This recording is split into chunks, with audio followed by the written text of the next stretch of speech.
السؤال التالت بيقول ايه؟ هو التابلت والموبايل فعلا بيأخر الكلام عند الطفل؟ هو حرفيا التليفون بيأخر الكبار قبل الصغار. يعني انا اتأخرت فعلا في تصوير الفيديو عشان بس برد على شوية حاجات في الرسائل. يعني اذا كانت الموبايل نفسه بيأخر الكبار وبياخد من تركيزهم، خلي بالكم، فما بالك الاطفال. فكرة وجود التابلت او الموبايل لاطفال في سنهم صغير حاجة اشبه بانك بتديلهم حاجة تأذيهم، بتديلهم حاجة تاخد من مهاراتهم، بتعمل تشفط في حاجات من حياتهم. الفكرة وما فيها في ايه؟ انا ما قلتش او ما بقولش ان الموبايل او التابلت ده حاجة سيئة ومخيفة، ولكن زي اي حاجة في حياتنا اذا زادت عن حدها بقت مضرة. كذلك الامر الموبايل، يعني لو كانت مدته زيادة واستخدامه بشكل خاطئ وسيء فبالتالي هيأثر بالسلب على الاطفال. بيأثر رقم واحد على المهارات واللغة.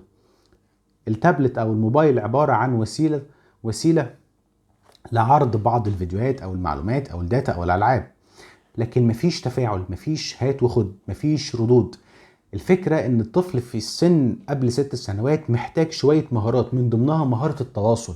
يعني محتاج يتعلم من شخص، محتاج يسمع لغة، محتاج يتعلم من شخص بعض الردود، محتاج يعني حد يقول له اسمك ايه فيقول له اسمي احمد، فيقول له احمد طيب انت عندك كام سنة، طب انت لابس تيشيرت لونه ايه، طب انت بتحب فاكهة ايه، طب ايه رأيك في اللون ده. ويبدأ يحصل تفاعل ويحصل تعلم للغة.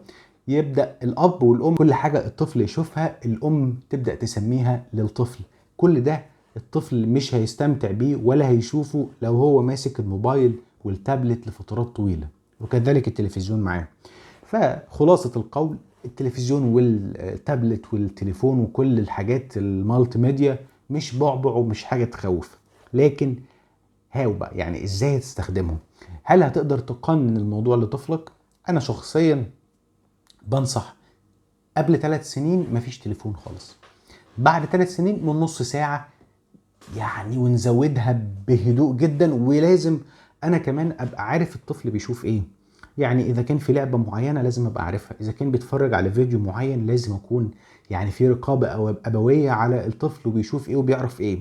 لان تقريبا انا كل حاجة بتقدر تدخل الطفل، يعني ممكن يشوف اي حاجة تتخيلها ويسمع اي حاجة ويتعلم اي حاجة من خلال التليفون من بعد 3 سنوات. فممكن يكون الموضوع اشبه بالحاجات الخطر.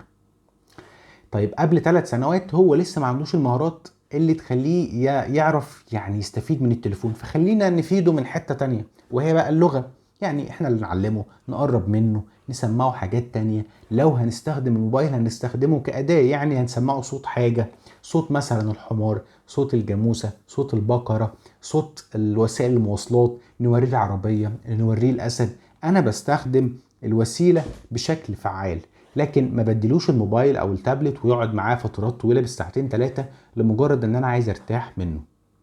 ده خلاصه القول في موضوع التابلت والموبايل. يعني وفكره بقى الاسئله اللي بتيجي من شاكله الموبايل بيجيب توحد، لا هو ما بيجيبش توحد. التوحد ده اضطراب نمائي ملوش علاقه خالص بحاجه بتحصل، لكن ممكن التليفون يجيب للطفل اعراض تشبه التوحد لكن ما نقدرش نقول عليها توحد. والنصيحة الأخيرة اللي أقولها لكم، بلاش تشتروا موبايلات لأطفالكم قبل سن 10 سنوات. ما ينفعش يكون طفل عنده 5 سنين ولا 4 سنين وهو جايب له تابلت قد كده قد كده. ليه يا بابا؟ تابلت ايه ده؟ يعني ليه جايب له تابلت بالطول ده وبالحجم ده؟ هو ايه؟ هيشتغل على الاوتوكاد وهيبقى مهندس ولا ايه؟ انا مش فاهم. يعني بلاش الاستخدامات الخاطئة للموضوع التليفون ده والتابلت وخلافه. قننوا الموضوع قبل 10 سنوات مفيش تليفون، دي نصيحة من حد مجرب. سلام.